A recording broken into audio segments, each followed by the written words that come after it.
Hello, BookTube. I saw a video yesterday that just begged for a response video from me. It was something I debated whether or not I should make a response video, uh, but I just can't let it go. It was on the channel A Critical Dragon. I'll leave a link to his channel down below. It's a fantastic channel, just fantastic, uh, thoughtful and nuanced and reflective in a way that does its subjects justice. It's just and the subject this time around was reviewers and reader spaces, a subject that's gone the rounds on BookTube and off BookTube about where to draw the lines. Where should authors appear in reader spaces? Should readers appear in author spaces? What is the expected etiquette, or as AP puts it, netiquette, of both people in those spaces?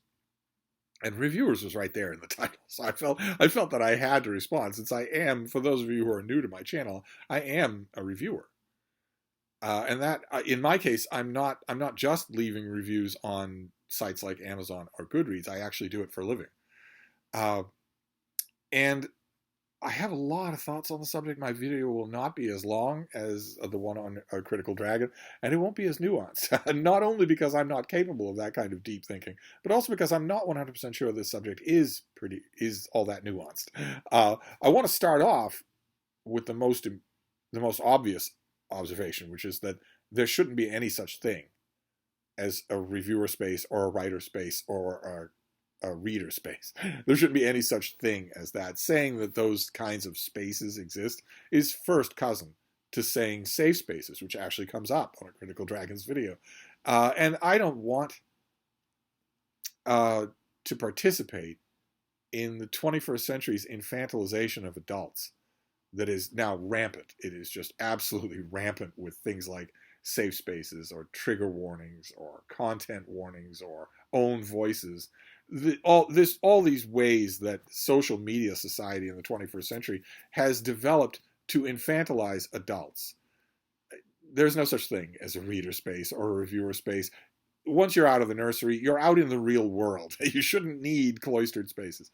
But the main point was, what is the netiquette involved, or the etiquette involved, when, for instance, the subject at the heart of Critical Dragon's video, when a writer sees a negative review of their book?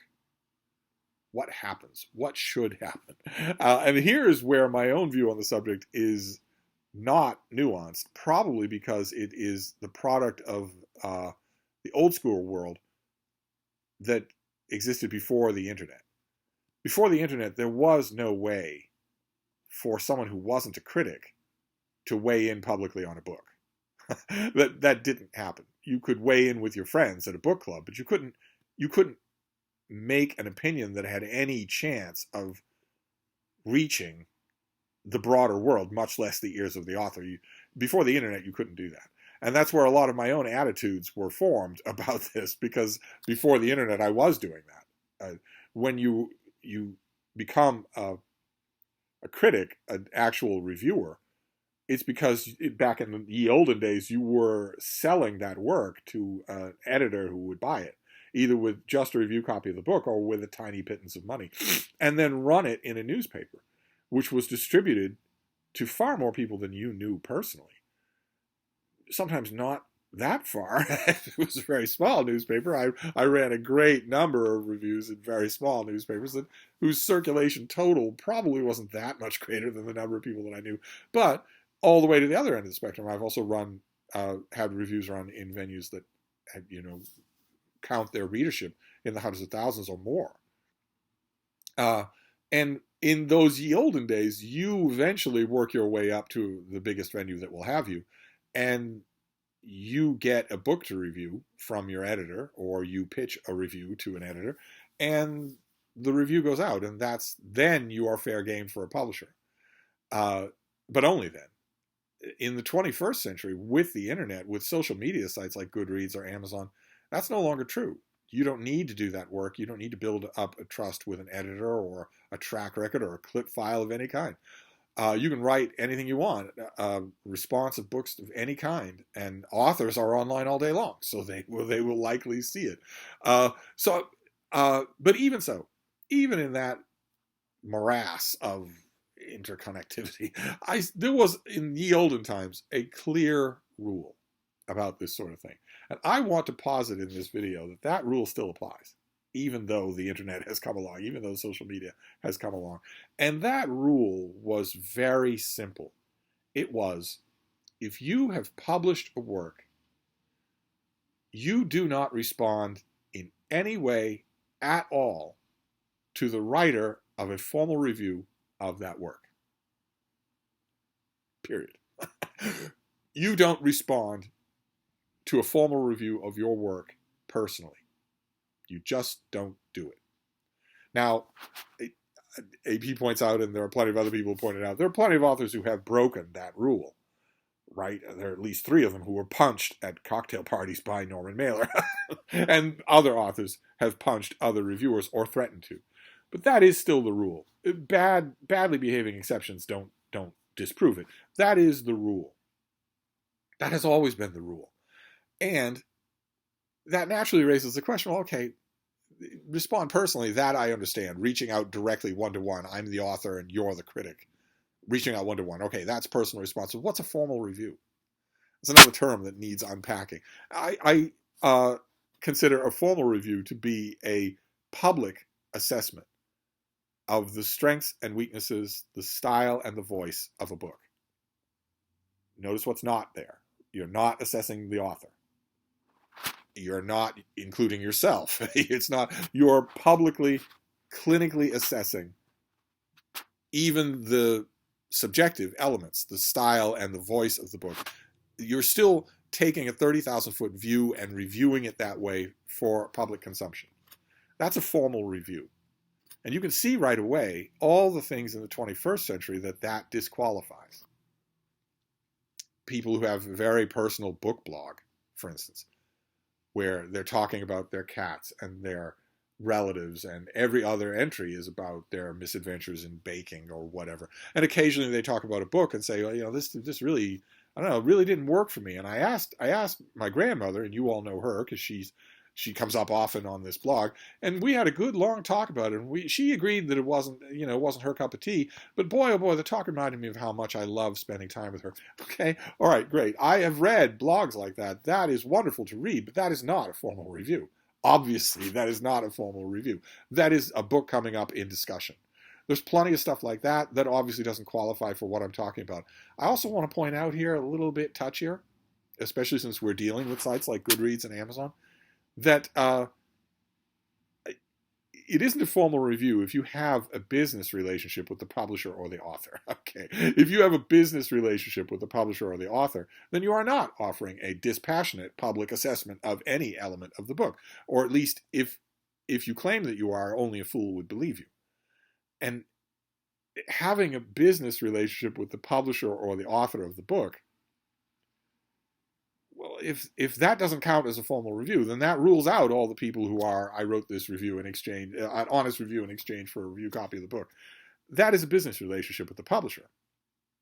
The publisher is agreeing to send you a copy of the book in exchange for an honest review. That is the way the phrasing goes. And as I've mentioned on this channel before, many times, that is sleight of hand. That is three-card Monte. That is the publisher pointing your nose in the direction they want you to look so that you don't look in the direction that is the most important thing to them. As authors out there will attest, you will all agree, I'm sure, mainstream authors, but especially indie and self-published authors, it's the review that is all important. There's nothing that's more important than that. There's nothing worse than silence. If your book comes out and there's no one talking about it, it might not have come out at all. And the publishers know that. When they say an honest review, they are implying that you might lie about the book specifically so that you will concentrate on that word and say, well, of course I will give an honest review. I am a very honest person. I'm not going to praise the book just because I got a copy from the publisher. I will cite its weaknesses as well as its strengths when that is three-card Monte. You are looking here when the goal is over here. The point is that you're going to review it. The author doesn't care. The publisher doesn't care what you say about it. They don't care at all. A pan is as good as praise when it comes to that. Either one is infinitely preferable to silence. And that is what the publisher is guaranteeing. They're sending you a copy as a business arrangement so that you will not remain silent on the book. When your freedom of choice to remain silent on a book that you have decided does not warrant review is crucial to your independence as a reviewer. You are not writing, no matter how well thought it is, no matter how well crafted it is, you're not writing an actual formal professional book review of something if you've been contracted to do that by the author or the publisher. Now, when I make this point, guaranteed somebody is going to crop up and say, well, don't you do that? Obviously, if I did the exact same thing that I'm saying you shouldn't do, I would kind of notice that, right? I never quite know where that comes from. That level of hypocrisy is reserved for right-wing media hosts. I'm not a right-wing media host. I would know if I were flat out contradicting myself, okay? I don't go into that sort of an arrangement, and I would absolutely refuse if it were proposed to me. I work through editors. I work through journals and periodicals where I run my work. And if an editor were to say to me, hey, I'm looking, I always offer my editors, I say, I've got plenty of stuff that I want to review for you, but I'm a hired gun. I'm on your team. If there's a new book that's out there that you see that you'd like covered in your section, I've been in your shoes as a book section editor many times. I will do it. I will not fuss. I will review that book. Just send me a copy and I'll give you a review at the word count that you want on the deadline that you want. That's not the same thing. In order for it to be the same thing, that editor would have to follow up by saying, "Oh, great, and and definitely want that review." I'm not telling you that you have to like the book, but you can't refuse it.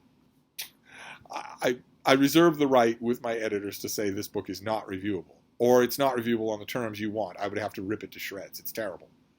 I reserve the right not to review a book. I'm not in any direct contact with the author or the publisher, so it's not the same thing. When you go galley hunting, as so many people do online, we're going to get to online behavior because that's the key element here. That never used to happen in the olden days. That never used to happen. Whatever the circumstance was, whether it was an editor picking you out of a million letters in the inbox or an editor who happens to know you, maybe the son of a friend, would you try reviewing this thing? That people going looking around for galley copies to review virtually never happened in the olden days. Now it happens all the time. And if you're going galley hunting and keeping your word to write a review on some venue where you have developed some sort of profile or audience, you are in a business arrangement with the publisher. You're taking that galley copy specifically on the understanding that you will review it, which is a huge deal. That is the huge part of what a publisher or a self-published author wants. So I'm including those people. I know that a lot of authors don't include those people, and a lot of those people have their reviews, whatever you want to call them, formal or official reviews or informal. They have their assessments of those works seen by far more people than ever look at a review in the Washington Post, because those are on Amazon and Goodreads. They're where the readers go to find out what people are thinking about their books. All I'm saying is, for my purposes, for the old world of looking at this subject, I would not include those as formal book reviews, because you've agreed to review the book for the publisher. That is everything. You're not. I mean, plenty of people do break that tacit agreement. That is not an agreement in law. Plenty of people get galleys from publishers and then don't review them. Plenty of people max out their list on sites like NetGalley that will send you an e-galley of a book. The implicit guarantee there is that if you request a book, you will review it. Plenty of people max out their NetGalley and never review a book at all. But nevertheless, that is the assumption involved there. So I'm kind of ruling them out too. Maybe I shouldn't in the 21st century, but I think the rule still applies. Even so, if someone has written a review, let's say for the sake of an inclusive discussion, that we're even including stuff that was done on contract from the publisher. We are going to write a review of this book. If someone has written a review of your book, you don't contact them. No matter what you think about the review, you don't contact them at all. The only exception to this rule is factual error. If a reviewer says, well, in a review of your new book about the Crusades, a reviewer says, well, it's somewhat odd that in such a sweeping, comprehensive look at the Crusades, the author never sees fit to mention, much less examine, the Third Crusade. When Chapter 8 of your book is titled The Third Crusade, and Chapter 9 is titled The Third Crusade Further Examined.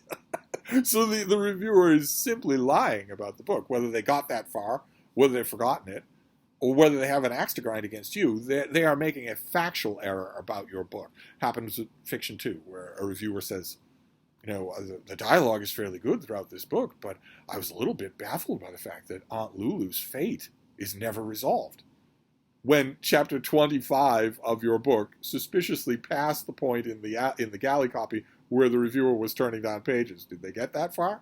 We don't know. But if chapter 25 of your book is titled Aunt Lulu's Fate, resolved, then that is a factual error on the part of the reviewer. But even then, you don't do it yourself.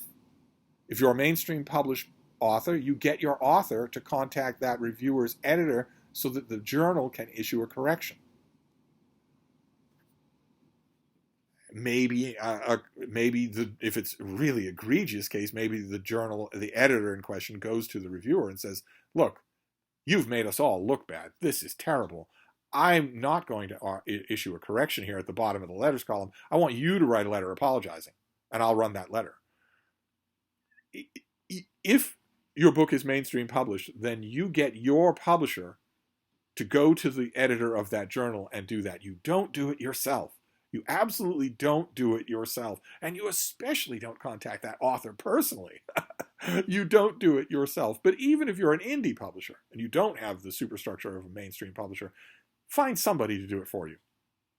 A friend, the editor that you paid for the book, somebody other than you, to write in to wherever it's going to be most effective, wherever the most number of eyes is going to see it, and say, the author's contention about my book was factually wrong.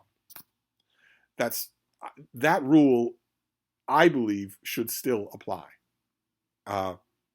But in the 21st century, it's harder and harder to see that rule clear because the line, the gap, the space between an author and the reading public has shrunk and now blurred completely. As Critical Dragon points out, readers are also writers. Writers are also readers. Thanks to the burgeoning self-publishing industry, people can be all of those roles at the same time. And everybody sees discussion boards. Everybody sees comments fields on sites just like YouTube. Everybody sees comments field. The temptation has never been any greater for a writer of any kind, mainstream or indie, to break my rule, to break what was a long-standing, unspoken rule, which is that if someone is responding to a published work of yours and you are the writer, you do not respond to them directly. You don't do it.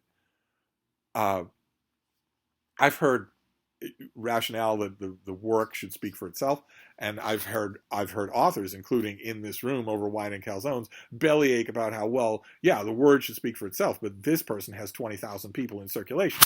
I don't. So that's not fair. The word would speak for itself, but they're maligning the word. But authors are almost always wrong about that. Almost always. Unless it's the kind of neon obvious examples that I just gave of factual errors. Authors are often tempted to say to a reviewer, you have misunderstood, you have misinterpreted the theme of the conclusion of my book. And you need to retract that. You've written that in a review, and your interpretation of the theme at the finale of my book is simply wrong. It's not what you said, it's this instead. That is not valid. AP mentions a few times the whole idea of the death of the author, whatever you want to call it. Once your book is out in the world, you don't have any say over what the right interpretation is, the wrong interpretation is. If someone can make an interpretation that actually stands scrutiny, then it is a right interpretation, whether it's yours or not. You don't get to say 25 years later that Dumbledore is gay. It has to be in the book. If it's not, then I'm free to say to your face as an author, no, he's not. No, he's not. And likewise, when you say to a reviewer, well, you have misunderstood the theme at the end of my novel. You were wrong about it to say that in your review. It's actually this.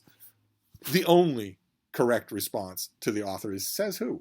I don't have to take your interpretation for anything. I read your book carefully. I was being paid by my editor. Not to do a slipshod job, but to read your book carefully. I read it carefully, and here's what I got out of it.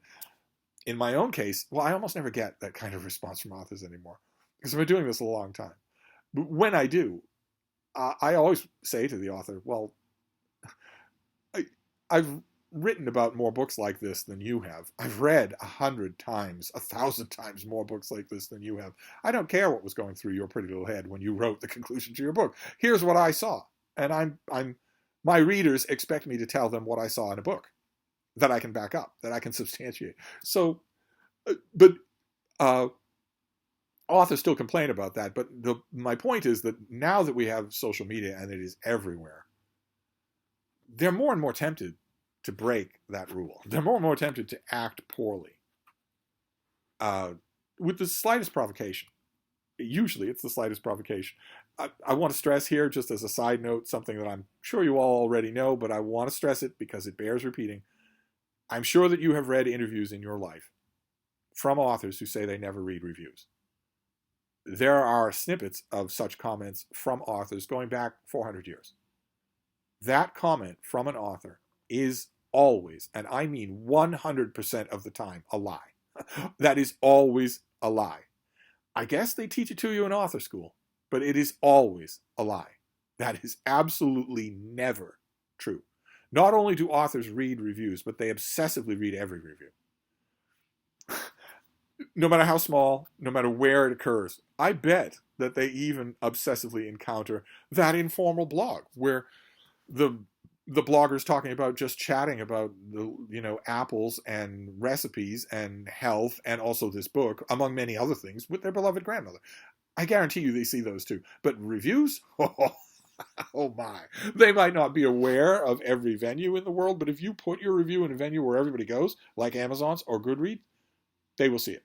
And if they say they don't read the reviews, they're lying.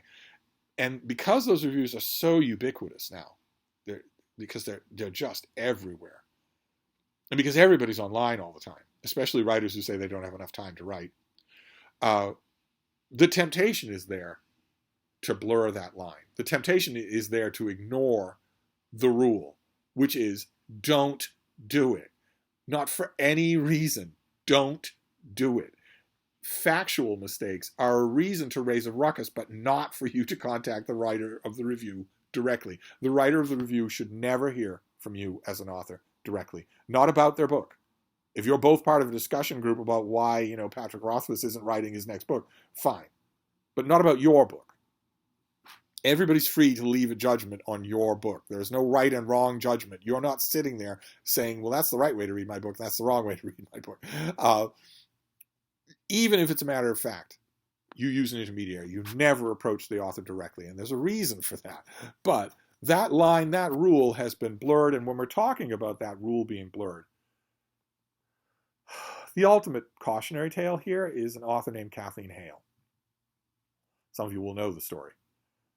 Kathleen Hale saw a tepid review of one of her books on an online site written by someone using, a handy pseudonym, Gandalf123 or something like that. That does not mean that someone is part of the Illuminati. That doesn't mean that they're evil or George Soros backed or anything. Plenty of people use pseudonyms on sites like that. Plenty of people do.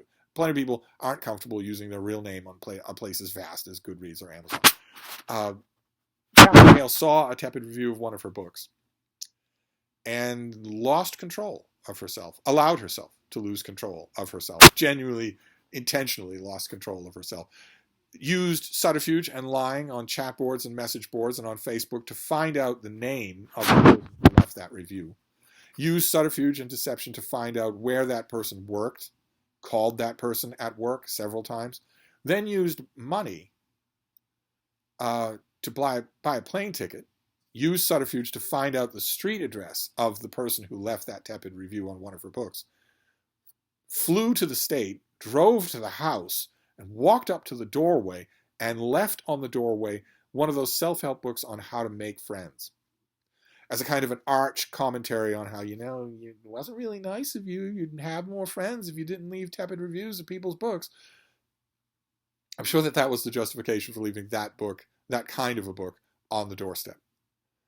And then Kathleen Hale went to a publisher, and that publisher, to their eternal shame, decided to publish a book of essays. They aren't really essays like everything else that calls itself an essay these days. It's just the transcript of a stand-up comedy routine.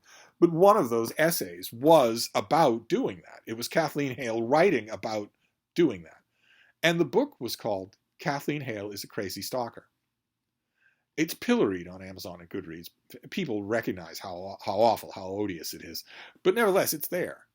And the title was meant to be a twee meta commentary on how, this is what people are going to say about me. They're going to say I'm a crazy stalker. But it's actually meta, because Kathleen Hale is, in fact, a crazy stalker. You don't get to do all of that. Oh, I stabbed my neighbor 50 times in the head. They're going to call me a murderer. You don't get to do the behavior of Category X without being Category X. If you do the behavior of Category X, you are Category X. And I object not just because of that publisher should not have anything to do with Kathleen Hale. No publisher should have had anything more to do with Kathleen Hale. And not only that, but no independent publishing service, Amazon or Book Locker or whatever, they should all have had her name on a short list of people where if she contacts them, they say, ordinarily we offer this service, $1,600, we'll do the whole thing, the ISBNs, the formatting and everything, but we're not going to do business with you. Your name's on this list here. We're not going to do business with you. And that should also apply to coders who might help her to make the e-file of a self-published book. It should apply to print manufacturers, paper manufacturers, truck driving unions. They should all have her name on a little list saying, okay, we're not going to do any business with you at all. And not just because of the gigantic ethical grotesquerie of what she did, but also as simple self-preservation for them and their employees. This is a person who has demonstrated that she will find someone who displeases her and go out of her way, spend hundreds of dollars to go out of her way to terrorize that person. And if you're thinking that I'm overstating when I say terrorize, the important point I want to make about the Kathleen Hale case, I made it at the time, I've made it a few times since. When you think about the book that she left on that person's doorstep, I want you to remember one incredibly important detail. The book was a bomb. The book was a bomb. Doesn't matter that it wasn't literally a bomb. Doesn't matter that it wasn't literally going to explode. Kathleen Hale bought an instrument designed to terrorize a victim. She then traveled across state lines in order to commit several felonies and left that instrument in a place where the victim could not help but view it as a threat. It wasn't left, in a box in the middle of Times Square with the reviewer's name on it. It was left on the reviewer's doorstep, which is not public knowledge. It was meant to terrorize. It was meant for the reviewer to open the door, see it.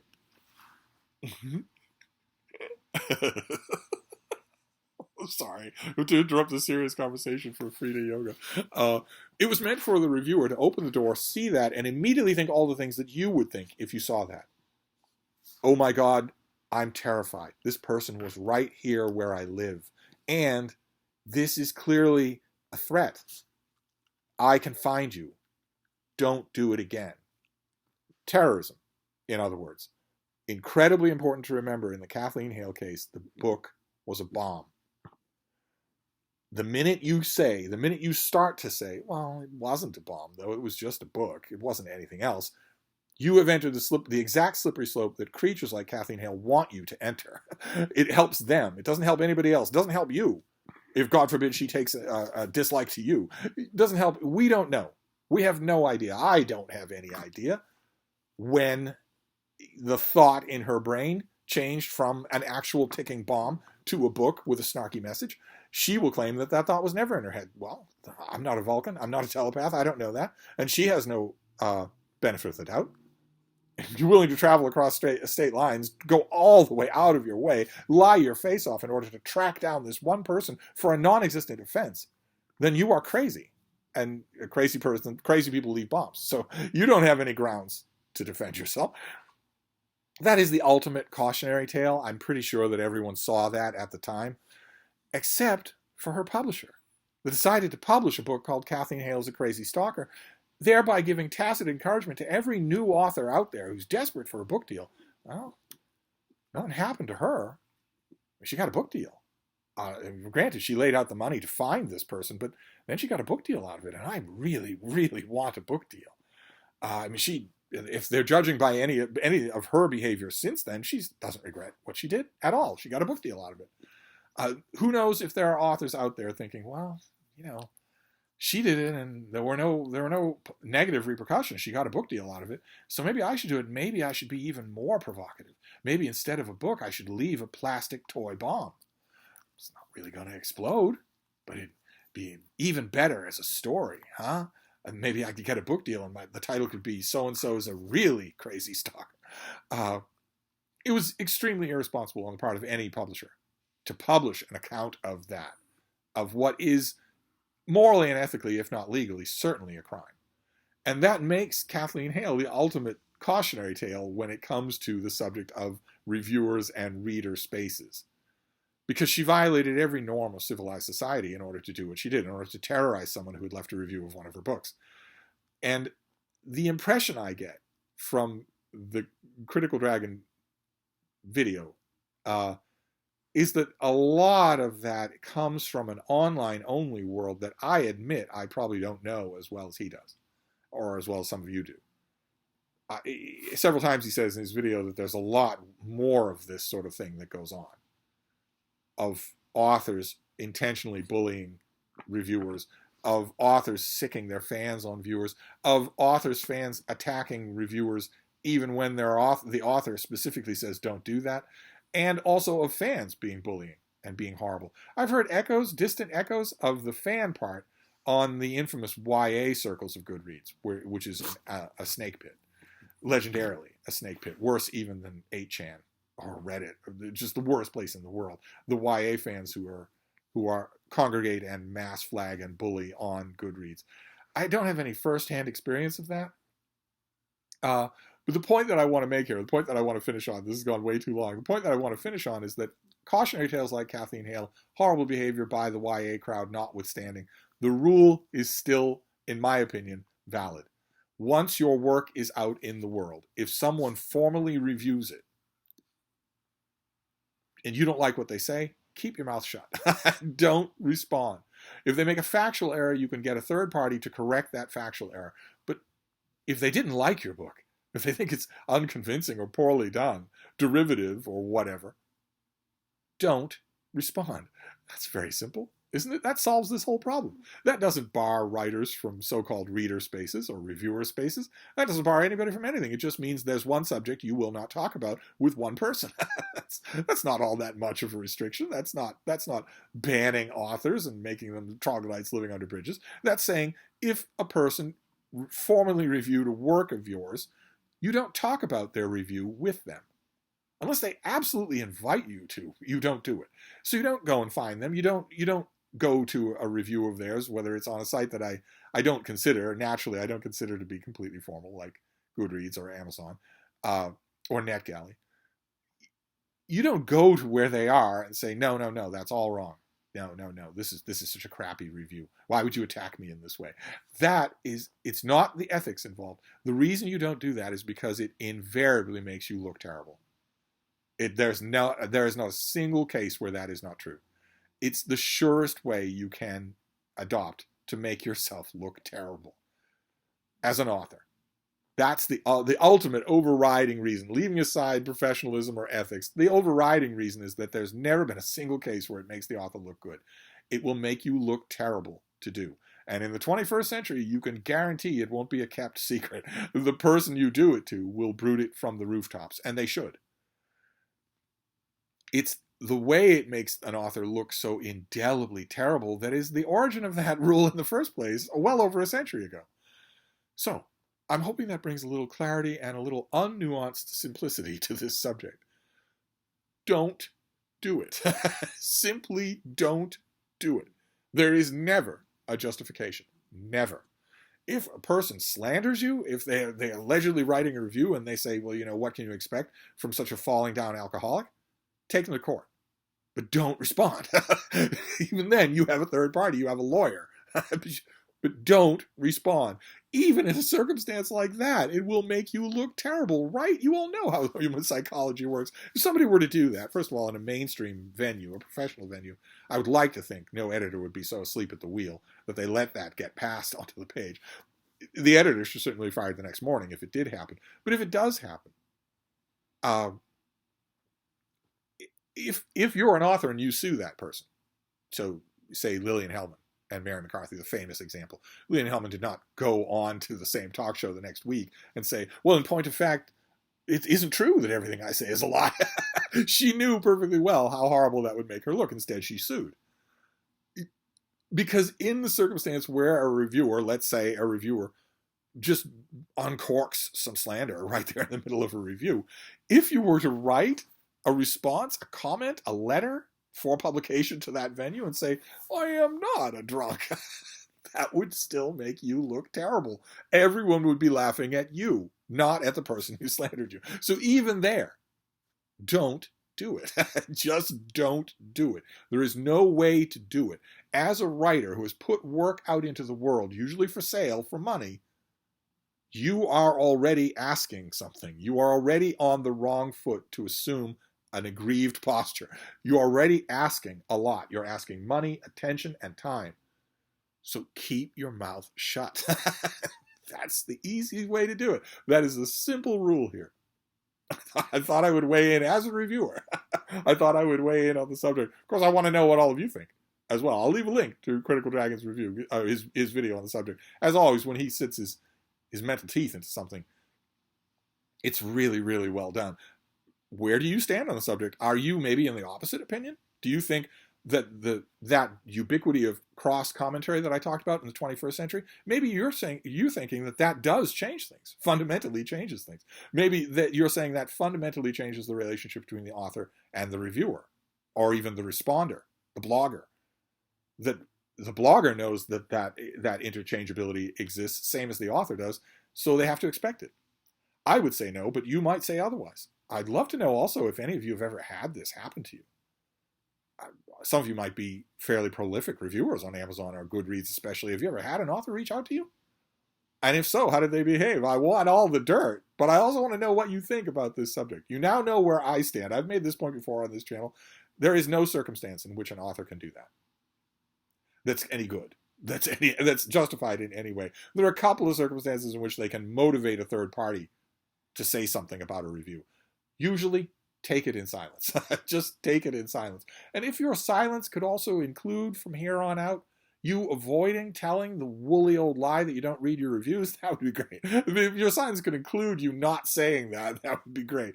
But a whole new generation of authors is out there giving interviews to Granta, and they're all saying the same lie. I don't read the reviews. If you weren't a screaming narcissist, you wouldn't be writing. Anyway, that's a rant for another video. That's my 2 cents on the subject. I will leave a link to Critical Dragon's video. You're going to love it, and I will wrap this up for now. But I'll be back. Thank you, BookTube.